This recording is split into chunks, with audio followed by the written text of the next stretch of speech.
આપ હાજર હતા, શું આખી ઘટના થઈ હતી? ઘટનામાં એમ હતું કે હું ઉપર હું ને મારા બે ફ્રેન્ડ બોલિંગ કરતા હતા અને નીચેથી જાણ આવી કે આગ લાગી છે, ભાગો. ઈ ભાઈ જી કહેવા આવ્યો તો એ કઈ ભાગી ગયો. એને અમને કીધું નહીં કે એક્ઝિટ ગેટ ક્યાં છે કે ક્યાં નહીં. અને પાછળ લેડીઝ સ્ટાફ હતો એને બી ના કીધું, એની રીતે ભાગી ગયા. અને જ્યાં મેઇન ગેટ આવવાનો હતો એન્ટ્રીનો, ત્યાંથી ફૂલ ધોવાના ગોટા આવતા હતા, ત્યાંથી એમ ભાગી શકે એમ હતું. નીચે ફૂલ આગ લાગી ગઈ હતી. પછી મેં મારી રીતે પતરામાં પ્રકાશ જોયો ને અમે 5-10 પાટા મારીને અમે 2 જણાએ પતરું તોડી ત્યાંથી અમે. તમે જ્યાં ગેમ રમતા બોલિંગ, ત્યાં આસપાસ નાના બાળકો કેટલા હતા? નાના બાળકો 5-10 જેટલા હતા, એમાંથી 5નો બચાવ મેં ખુદે કર્યો. તો આ ત્યાં જે તમે બોલિંગ રમતા હતા તે નીચેના ભાગે કે ઉપરના ભાગે રમતા હતા? ઉપરના ભાગે. ત્યાં એક્ઝિટ ગેટ ઉપર આ લોકોએ રાખ્યો હતો કે નતો રાખ્યો? કેટલા માળ હતા? 3 માળ. 2 માળ હતા, ગ્રાઉન્ડ ફ્લોર, ફર્સ્ટ ફ્લોર અને સેકન્ડ ફ્લોર. એટલે પેલા જયારે આગ લાગી ફર્સ્ટ ફ્લોર માં લાગી કે ગ્રાઉન્ડ ફ્લોર?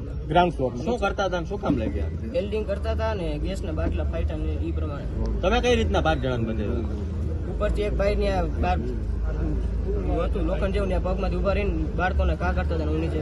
તમે ક્યાંના છો? ગોંડલ. અને કેટલા મિત્રો આવ્યા હતા? 3 મિત્રો. અને બાકીના મિત્રો ક્યાં છે? લાપતા. આ તમે જ્યાં બોલિંગ કરતા હતા ત્યાં બાળકોના સાથે પરિવારજનો કેટલા હતા? બધા સાથે પરિવારજનો હતા. કેટલા અંદાજે લોકો? કેટલા લોકો બહાર નથી નીકળી શક્યા? 70 જણા કુલ હતા આખા ગેમ ઝોનમાં. એમાંથી 50. જયારે આ ઘટના સામે આવી તમારામાં ભયનો માહોલ કેવો હતો? કારણ કે દુઃખદ ઘટના થઈ છે, કેટલો ભય હતો કે બહાર નીકળવું મુશ્કેલ? તમને પણ ડર લાગ્યો હતો? કેટલા હિંમત કરીને પછી મેં ઉપરથી ઉઠકો મારી. મિસિંગ છે એનું નામ શું? સત્યપાલસિંહ જાડેજા, શત્રુઘ્નસિંહ ચુડાસમા. ઓકે.